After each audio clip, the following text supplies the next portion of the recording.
This is such an exciting recording. I already know I'm gonna leave this conversation feeling, like, lighter, but also with so much to think about. Young Pueblo, welcome to Seeing Other People. Yeah, thank you so much for having me. It was really nice meeting you the other day at the Meta event. And when you came up to me to tell me that we're recording, you were like a beam of light. You're like, we're going to Aw, have a moment together. I was like, oh my gosh, so happy. So I'm glad that thank it's all you. coming together. Yeah, it was so funny. So you guys, I was on my way to this event with Jillian Trekkie and Diego, and I get an email saying, "Do you want to have young Pueblo on Seeing Other People?" And I'm like, "Oh my God, I'm literally about to see him in 5 minutes." Like it was the most like kismet thing that's ever happened. So here we are. It was meant to be. Congratulations to you on all of your success on your new book, How to Love Better. I am in awe of how your journey has evolved and unfolded. And I am so curious, like, how does it feel to be at this point in your career, in your life, where you have your fourth book coming out and it's really a culmination of your journey that you've been on, like spiritually, hmm emotionally? What's that like? It's interesting. I think it's a nice balance of like figuring out what is worth sharing with people while at the same time respecting the privacy of my relationship and respecting the privacy of like, my relationship with parents. So like you could write everything possible in a book, but it's like, okay, let's find out what are the key lessons that are really valuable in my life and that could potentially help other people. And trying to navigate that, from one book to another is quite interesting because I like having my, talking about relationships and writing about personal growth, but at the same time, there are aspects of my life that feel healthy to keep quiet. So like I don't Mhm. put out like every time my wife and I go out on a date or go out to dinner, like there's not like videos of us or anything like that. So it feels nice to have some part of my life be intimate.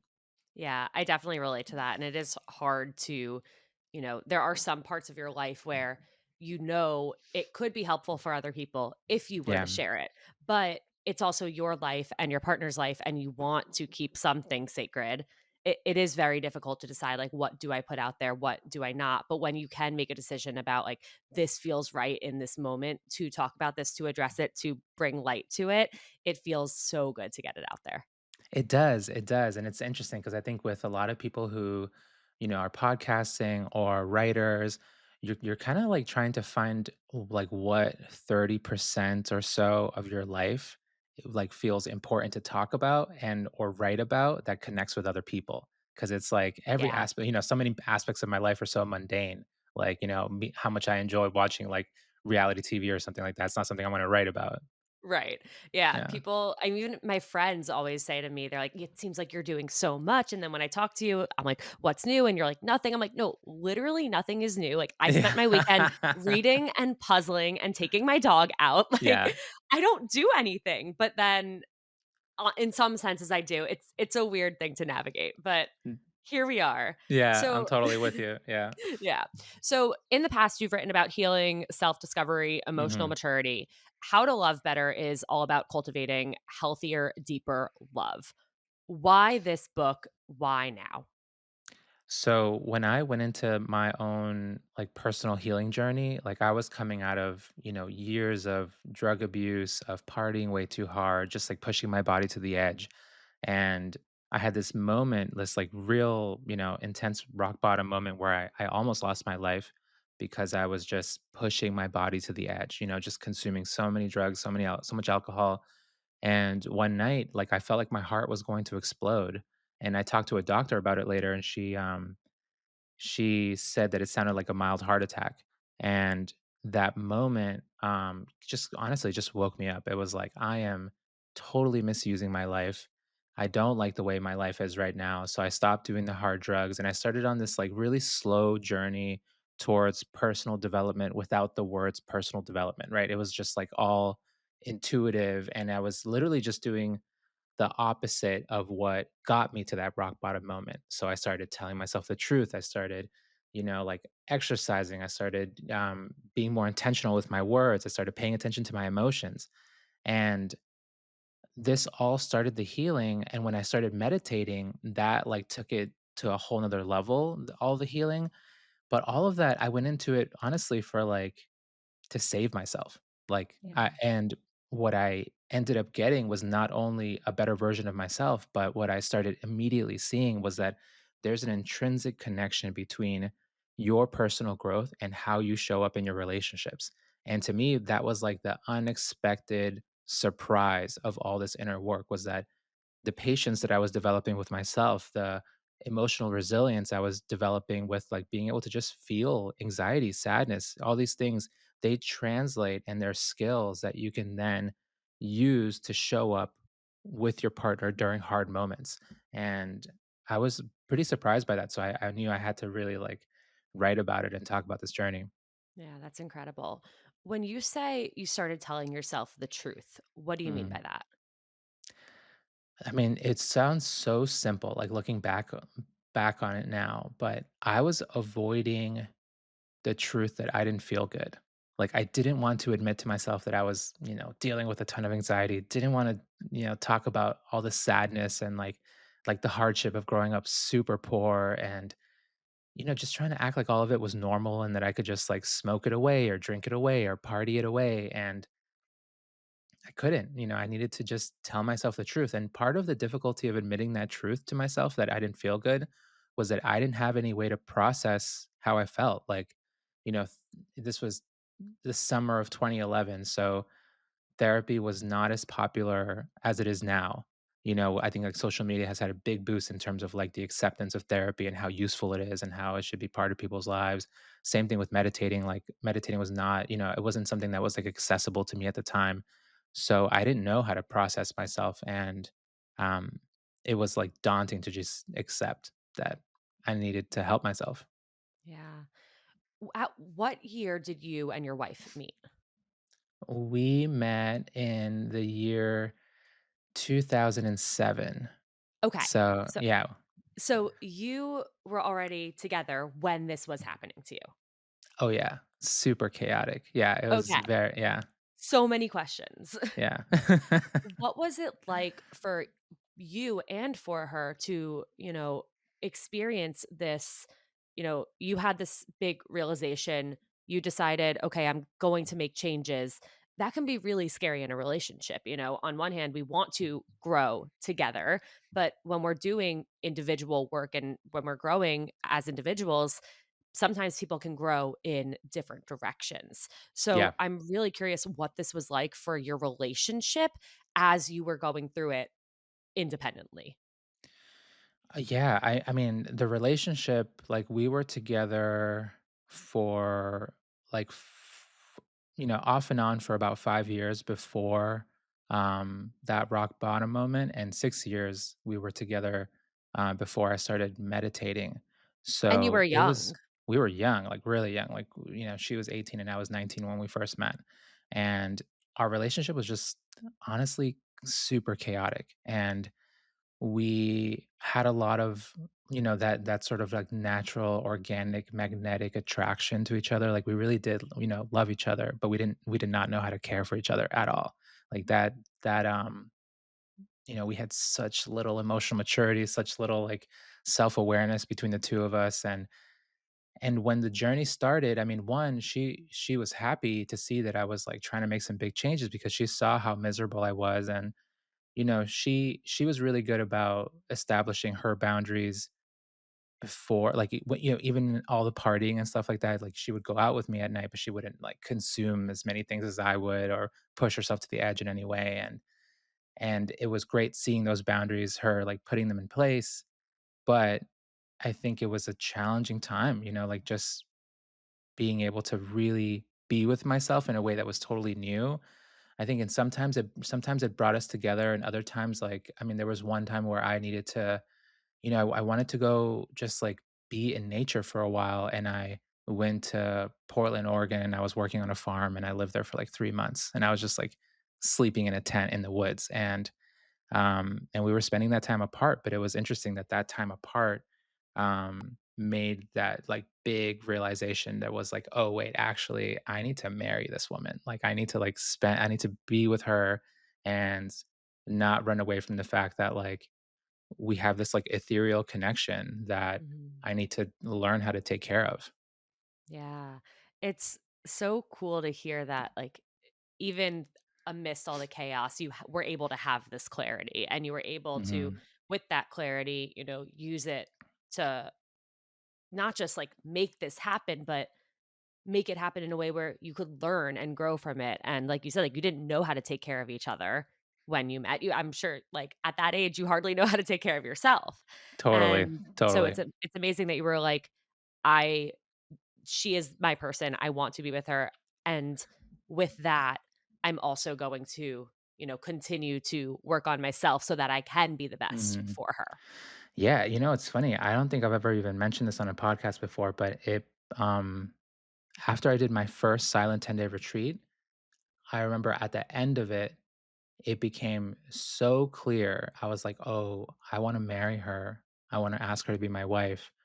And I called my mom after the retreat and was like, "Hey," like, and this I had 0, like, negative money, like, not even $0, like, negative money, and, um, my mom told me, she was like, "Yeah, I totally support you." She loved Sarah, and she, told me that I can use the ring that my dad gave offered to her years ago back in Ecuador. So it's tiny little, like, literally the humblest little ring that you can imagine that we treasure so much, but, after that retreat, I was like, "Whoa, I need to wake up. Like, I don't wanna lose this person. She's amazing."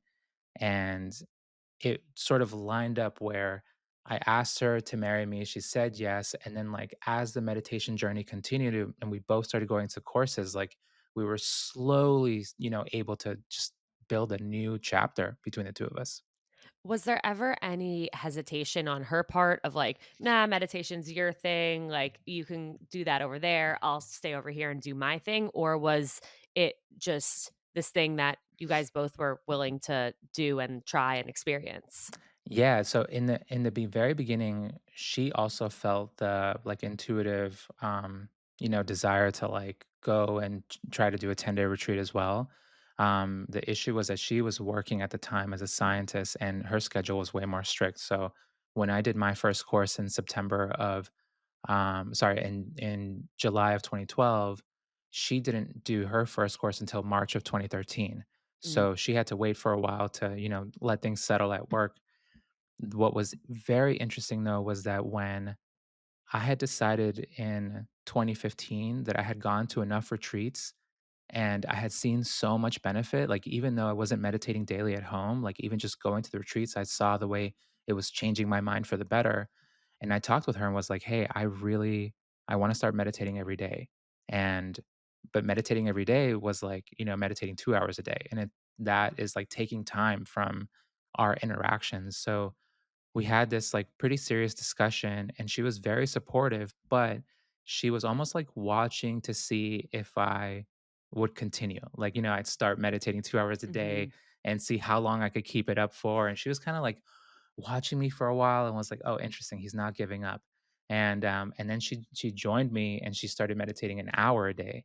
And then after a year, she started meditating 2 hours a day too, but it was interesting seeing, like, she liked the retreats, she liked the benefits she was seeing, but she thought that the step to bringing 2 hours a day of meditating to the life, like, it's a lot, it's totally a Mhm. lot, but, like, I knew I had to make this investment in myself, and she was supportive, but she kinda watched on the ends and kinda seeing, like, "Is this dude for real? Like, is he really gonna Yeah. keep it up?" I'm in the exact same boat. I told my husband Jake that I want to run the marathon, and, like, he's the most supportive, he's my biggest cheerleader, but he laughed so hard. Yeah, yeah, He's like, yeah. "There's no way you're gonna, like, wake up at the crack of dawn to, like, go on these long Oh runs my and train, gosh. like, you're not gonna actually do this," and he's like, "If you want to, like, I will be your number 1 supporter, I will be there cheering you on, I just know you and don't think you're gonna do it," and honestly, him saying that, like, motivated me so much Oh more my to gosh. want to Yeah. do it, which is hilarious. But, okay, why meditation? Like, how has meditation helped you individually, and how has it helped the way you show up in not just your romantic relationship, but in all aspects of your life? I think, I was really impressed with my buddy Sam. He, like, ended up doing a course first, and this was somebody that, like, I partied so much with. So I was the worst version of myself with him, and also slowly becoming better versions. So when I saw him do one and how much it changed his life, I was like, "Oh, I gotta go try it too." Like, it was kinda calling to me as well. And then, honestly, I was fortunate because I hadn't ever meditated before, really. Like, I sat down once to meditate for 20 minutes without knowing how to meditate. Like, I just, like, sat and closed my eyes once. Um, so it's the only meditation I've ever really done. And honestly, like, it stuck with me because I saw how quickly there were results. Even though there wasn't like, oh, I'm like totally healed or anything like that. I saw that the intensity of my reactions, it was all decreasing, where, like, if anger would come up, if anxiety would come up, I would still feel these things, but they were not as intense as they used to be. They weren't as overpowering. So I was like, whoa, there's something here. And I felt like I was learning a ton from it. And I started seeing that, like, it was literally changing all facets of my life. I had very little creativity in the past because my mind was very tense. Like, I would feel the emotional turmoil of my mind. Like, my mind literally always felt heavy. And as soon as I started meditating, I felt that that tension was decreasing. And all of a sudden, I wanted to write poems. Like, it came out of nowhere, like, all of a sudden I was like, oh, like, let me see what I'm learning about self-awareness, like, and started writing little essays and then started sharing them online. So, like, my initial plan for my life was to go into finance and be an investment banker and, like, just, coming from a poor background, my thought was, oh, what's the fastest way that I could make money? And it's just go into Yeah. finance. But as I started meditating, like, creativity started happening. I started developing more presence when I would spend time with my parents or spend time with, someone close to me, and just, like, really practicing listening, and also just being able to pause in big moments where something happens that I don't like. And it's like, okay, let me slow down and see if I'm actually being intentional or if I'm just repeating the past. So all these things started trickling into every aspect of my life. And now, I keep meditating because the investment that I make it has such a massive result in all the decisions I make in my life. So I think it's helping in everything. So I can't take that away from myself. Yeah.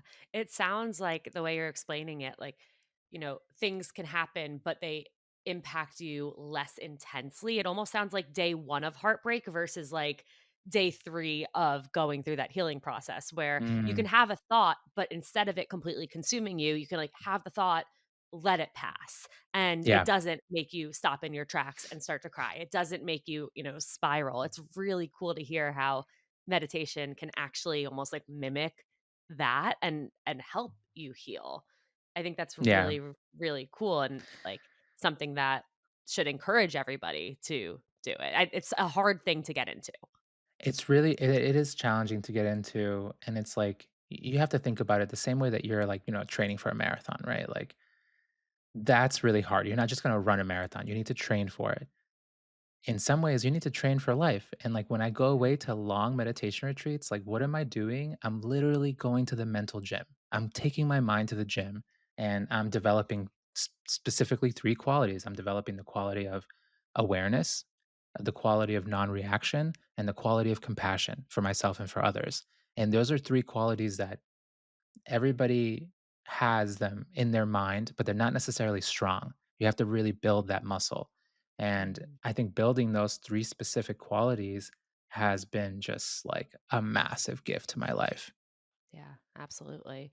So, I'm curious how your childhood has impacted where you are now or, your mindset about the world because I know you said before, like, you grew up in poverty. There were moments where you were hungry because there wasn't enough food in the fridge. I would imagine that would naturally lead somebody to have this kind of scarcity mindset. But it sounds Yeah. like at least where you are now, and again, there's been a lot of inner work done, but you have this abundance mindset that like anything is possible in a way.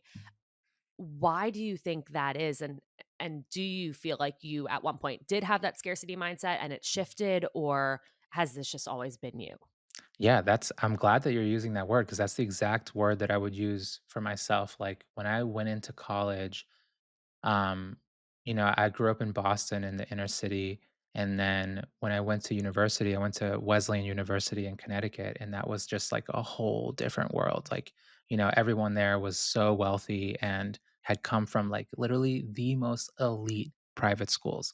And while I was like struggling to do my homework, people were just like blasting through theirs. Like they were just like so good at everything. And I felt like what I walked into school with was just this giant scarcity mindset, this really big sort of unobserved anxiety and sadness. And all of that really kind of like evolved over time from like, seeing my parents like argue every month about how to pay the rent. And it was just like a constant thing for like 15 years, like until my brother and I really started getting older and we were able to like start, getting jobs and like helping like just bring money into the family.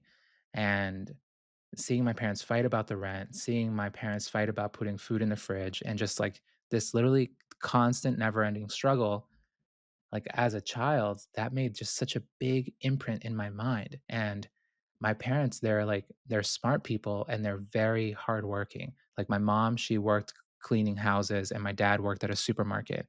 And that like they were stuck in the classic American poverty trap.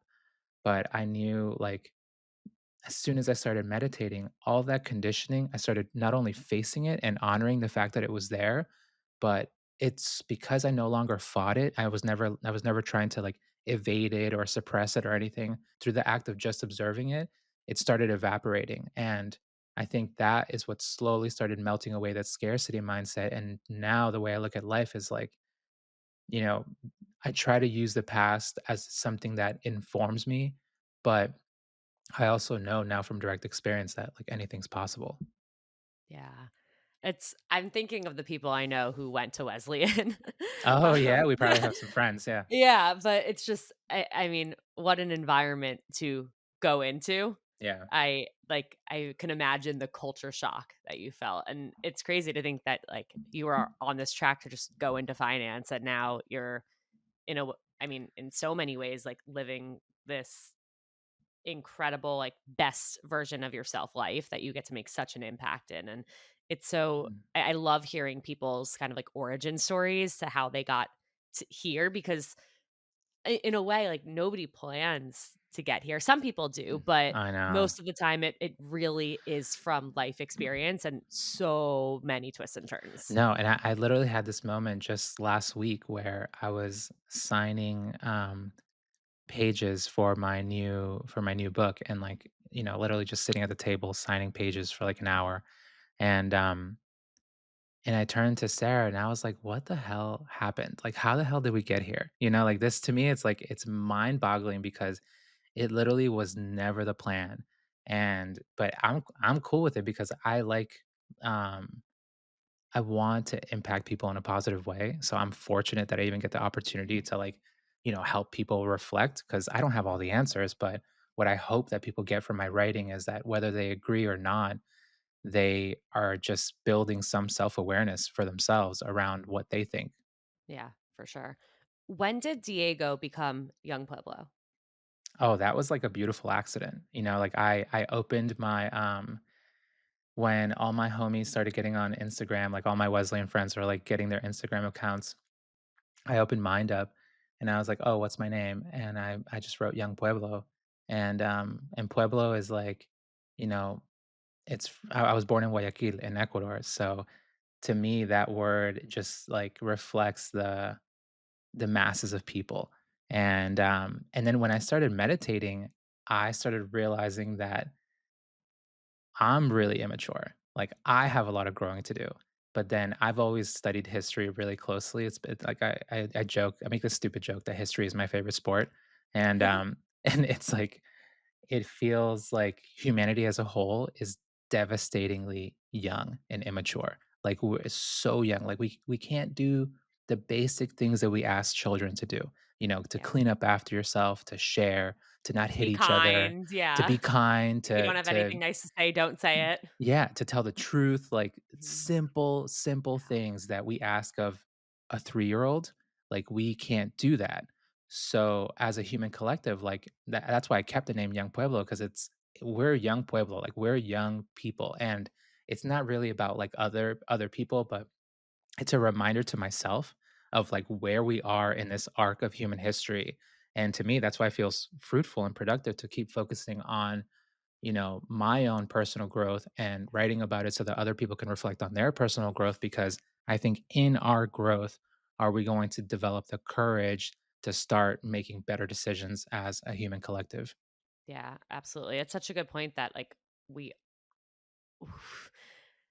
I mean the world we've created for ourselves is, and there's only so much like we as individuals can do, but it's that everyone needs to work on themselves and work to create a better world around them so that if we're all doing it, then change can happen. And it's so it's like I try not to think about it honestly because it's depressing, and I feel helpless. But I think there are a lot of parallels between like the way we are in the world and also the way we are in the dating world, where Yeah. so many people want to find somebody who is emotionally mature and emotionally Hmm. available and healed, but they haven't done the work themselves. And so in a way, like it's on all of us to create a better dating world.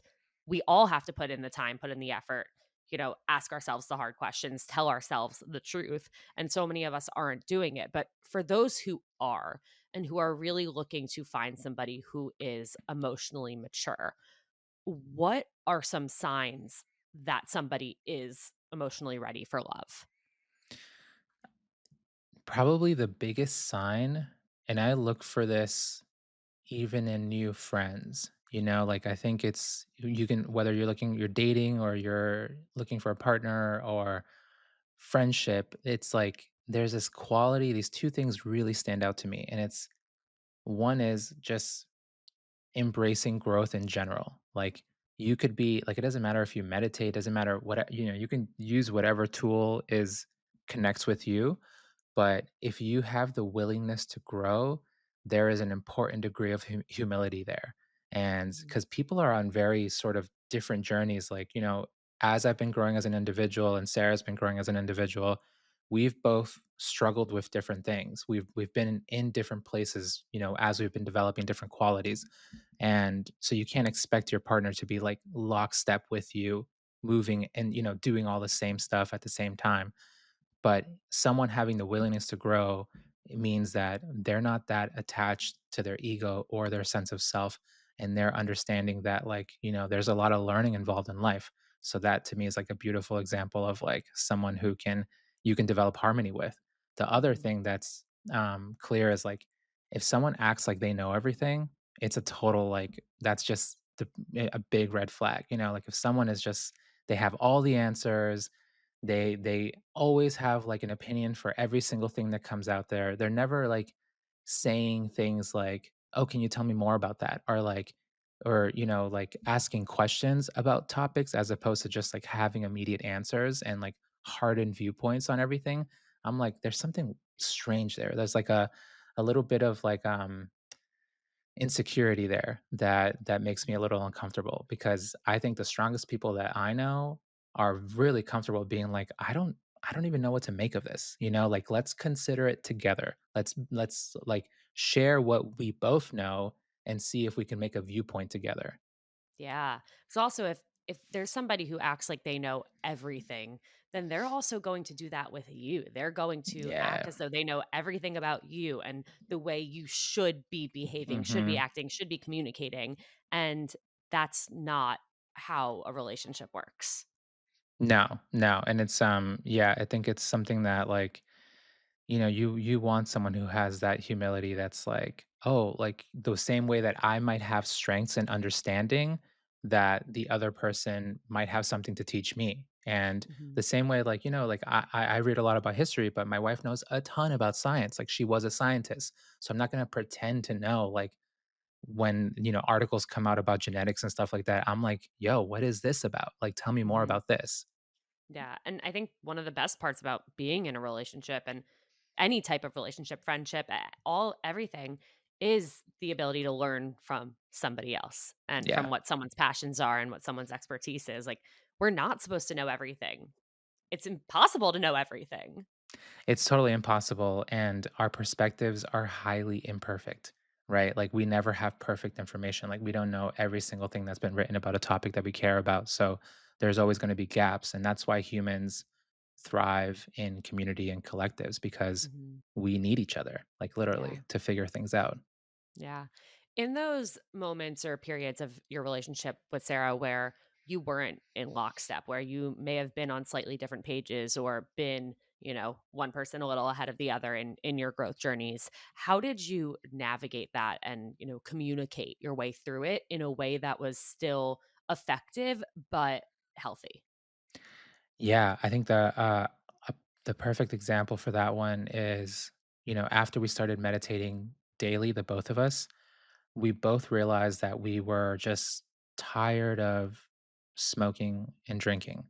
And we weren't like drinking that much at the time or smoking like, it was like something that was much more cultural. And even between the two of us, like we were so used to like, the end of the night and we'd like smoke a joint together or something Mhm. like that.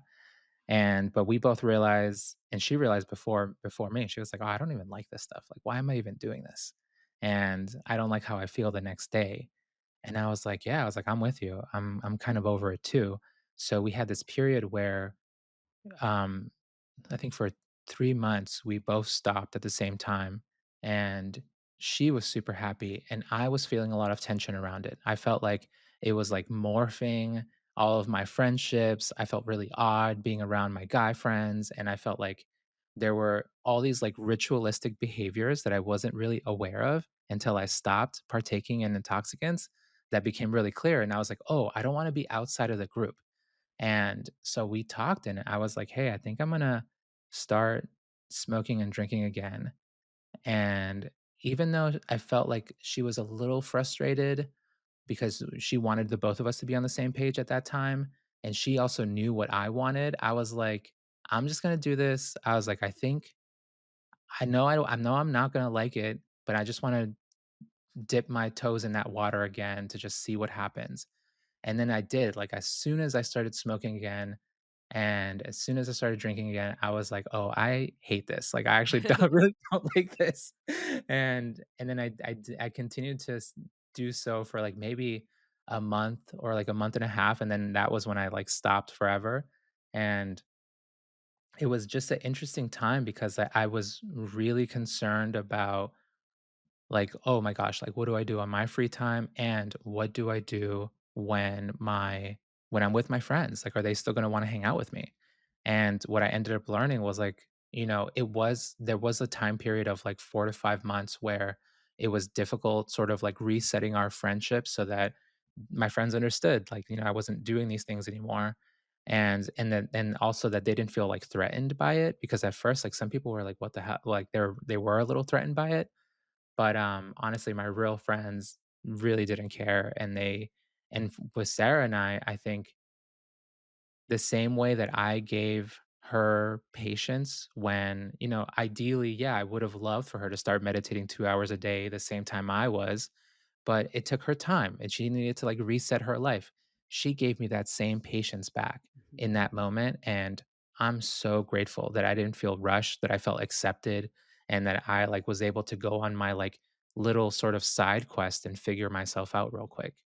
Yeah, I imagine, the the easier thing for someone to do in that situation is to be like, "Well, no, like, I'm telling you I don't want you to do this thing, like, just not do it with me, like, we're a team, Yeah. we should be on the same page," but the easy thing isn't always the right thing, and that could have impacted your relationship negatively in who knows how many different ways, and so it definitely took a lot of strength for her to, you know, take a step back and say, like, "Okay, I'm gonna let Diego do his thing, and I'll be here when he's ready, one direction or another." And I think that's such a good point about, like, being afraid, like, how are your friends gonna receive that? I think especially, like, I'm 30 now, and I feel like my friendships changed so much in my 20s because we Yeah. all change so much in our 20s, and I think there's a big wake-up call of realizing, like, some friends are more fun friends, and other friends are the Hmm. friends you can go on walks with or sit on the couch with and talk for hours about anything, and I've also realized, especially in this past year, I've made so many new friends where I've actually never, like, had a glass of wine with them because that's just not what we do. We, like, go and do Yeah. activities where we're, like, painting and, Mhm. like, trying new things, and it's really interesting to, see different sides of yourself play out in those friendships.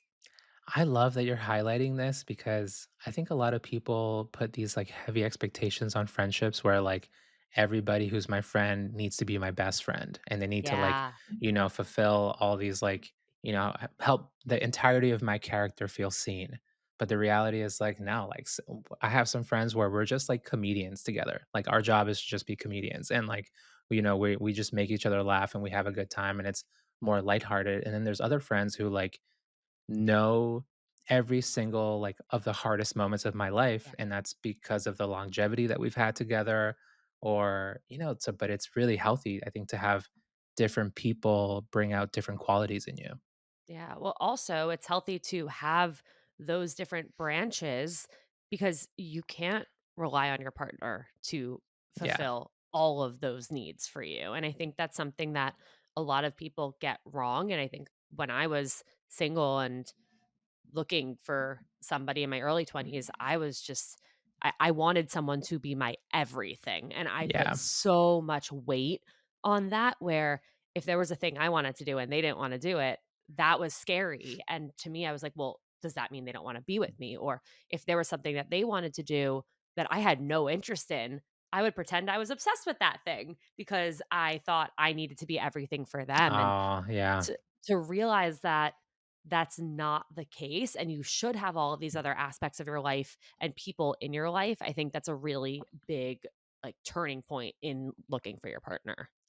Yeah, I'm totally with you. It's funny because it even comes down to like the most mundane things now where I find that that quality of, it's been said over and over that love is freedom, and it's really, really true, and part of that is just letting your partner grow the way they wanna grow and letting their preferences change the way their preferences organically change, and that can be something as simple as, like, I like different TV shows and I like different books than what I did a few years ago, or, you're just, like, letting each other sort of expand and grow, and you're still working within the confines of your commitments to each other. Because I think Yeah. the word freedom and relationships kind of freak people out. The people they think like, oh, they're just like sleeping with whomever and doing whatever they want. And it's not really like that. It's just not forcing your partner or putting this expectation on them to stay as a static image of themselves. It's just Yeah. let them evolve and grow over time. And even recently, like, I've really gotten into running too, and I've been running a lot.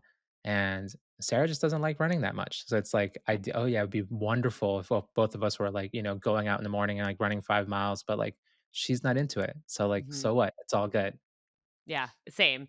Yeah. And you know what? Like, I don't need to go watch football with Jake every Thursday night, Saturday, Sunday, Monday night. Like, I don't care. And Yeah. that's okay. And he has other friends that he talks football with. And I have other friends that I talk to about running. And sure, Yeah. like, we'll communicate some of it to each other and support each other. And I'm glad that he has that.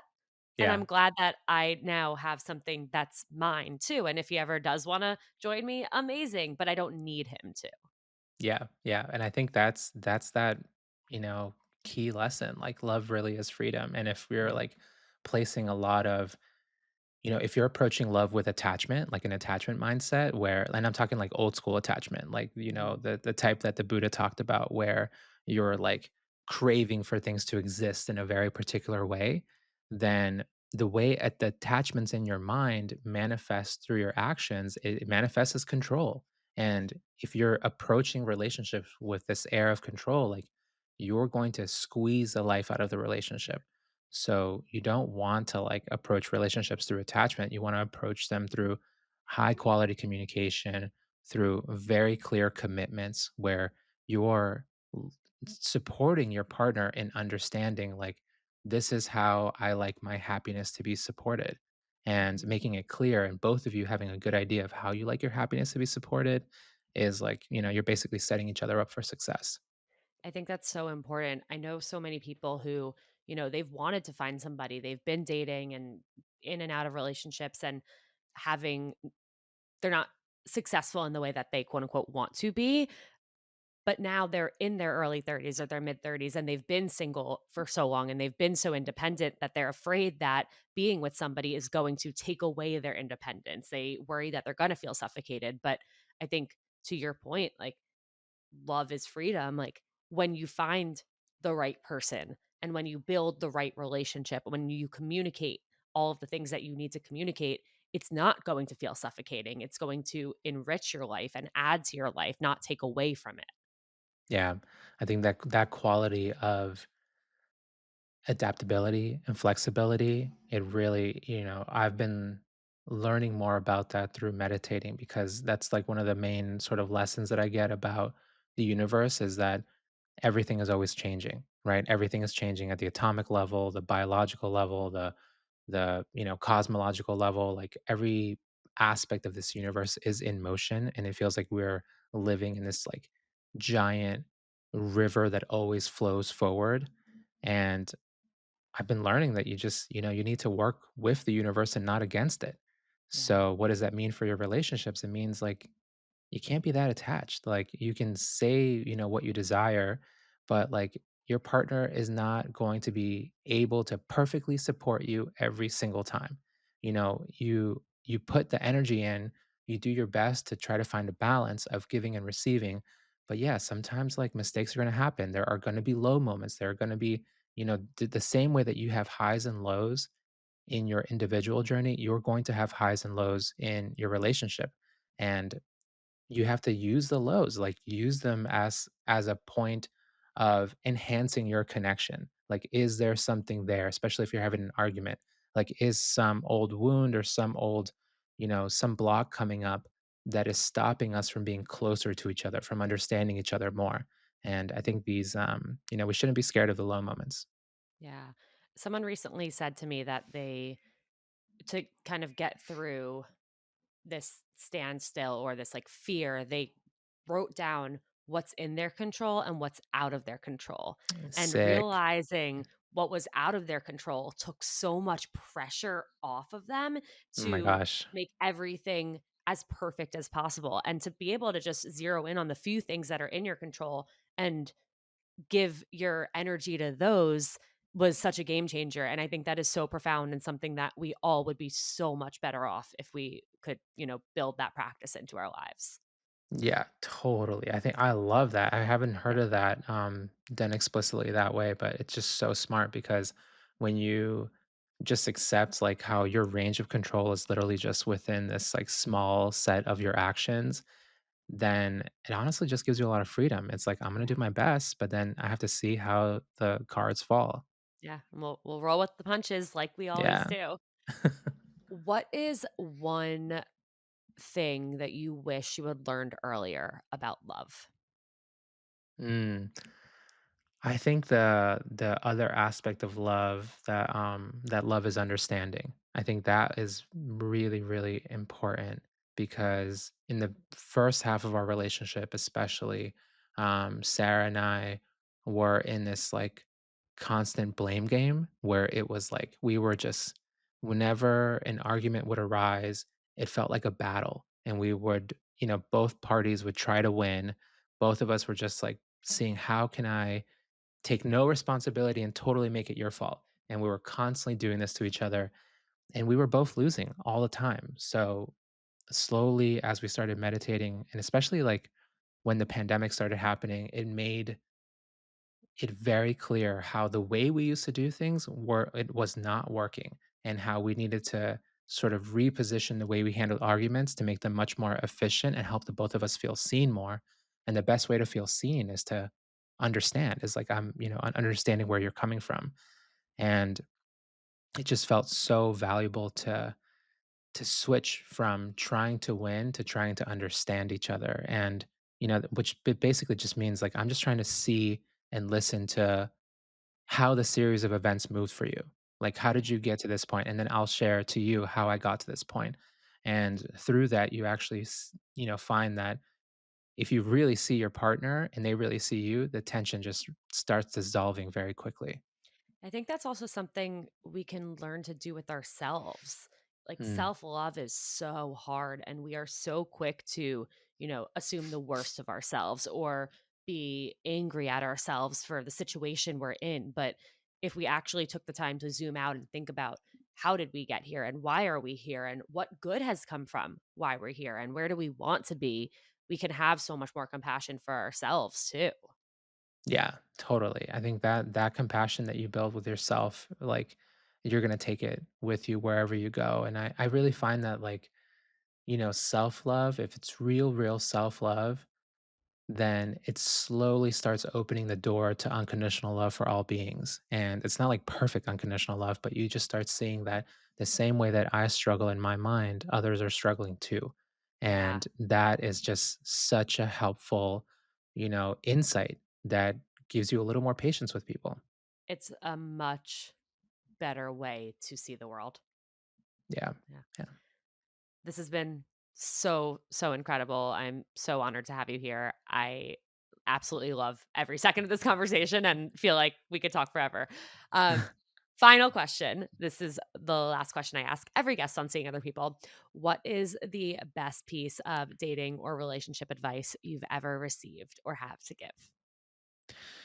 I think the best piece of advice, especially these days, is like, you got to be really careful with being sort of spoiled for choice. Like there's just so many options. Like we really do live in this like Uber, DoorDash, like everything is making life easier for you society. And I think there are times where we may have a really good person in front of us and we get rid of them for the small chance of like incremental improvement. Someone's like 3% more attractive or like I don't know. You're just looking for these small, tiny improvements. And I think chasing that